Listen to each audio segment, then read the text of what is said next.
৪৩তম BCS এর প্রজ্ঞাপন থেকে বাদ পড়া ২২৭ জনের অনেকে পুনর্বিবেচনার আবেদন করতে জড়ো হয়েছেন সচিবালয়ের সামনে। সেখানে আছেন সহকর্মী সাদিকুর রহমান। সরাসরি যাচ্ছি তার কাছে। আমি আসলে সকাল থেকেই যেটা দেখছি এখানে সচিবালয়ের সামনে প্রায় শতাধিক চাকরি প্রার্থী যারা ৪৩তম বিসিএসে চূড়ান্তভাবে যাদের নাম ঘোষণা করা হয় তাদের মধ্যে গোয়েন্দা তথ্যের ভিত্তিতে যাদেরকে গ্যাজেট থেকে বাদ দেওয়া হয় এমন শতাধিক এখানে আছেন প্রার্থী। তারা এখানে জড়ো হয়ে যে দাবিটা জানাচ্ছেন এবং তারা যেটা বলছেন যে এখানে দুইটি যে গ্যাজেট হয়েছিল, একটা হচ্ছে 15 অক্টোবর এবং আরেকটা 30 ডিসেম্বর, এই দুইটা গ্যাজেটেই আসলে তাদেরকে কোনো কারণ আসলে জানানো হচ্ছে না, কিন্তু গোয়েন্দা তথ্যের রিপোর্টের ভিত্তিতে তাদেরকে বাদ দেওয়া হয়েছে এবং তারা এর ফলে আসলে তারা এখানে এসেছেন।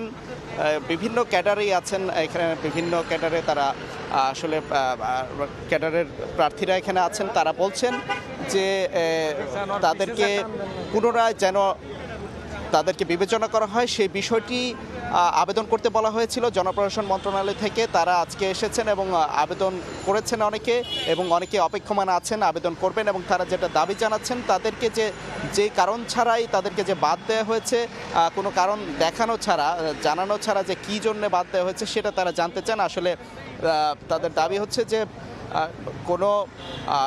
কোনো অপরাধ, ফৌজদারি অপরাধ প্রমাণিত না হওয়ার পরও অনেকে আছেন, তারা বলছেন যেন তাদেরকে সেই বিবেচনাটা করা হয়, যেহেতু গোয়েন্দা তথ্যের ভিত্তিতে বাদ দেওয়া হয়েছে। এবং তারা বলছেন যেন 15 তারিখের ভিতরেই, আগামী 15 জানুয়ারির মধ্যেই যেন তাদেরকে এই বিবেচনা করে আবার যেন গ্যাজেটভুক্ত করা হয়, সেই দাবিটি তারা জানাচ্ছেন। আমরা জনপ্রশাসন মন্ত্রণালয়ের কেউ এখানে আসেননি, আমরা কথা বলতে পারিনি, তবে তারা অপেক্ষমান আছেন এবং থাকবেন। এই ছিল এখান থেকে সবশেষ তথ্য। এতক্ষণ সরাসরি ছিলাম সচিবালয়ের সামনে।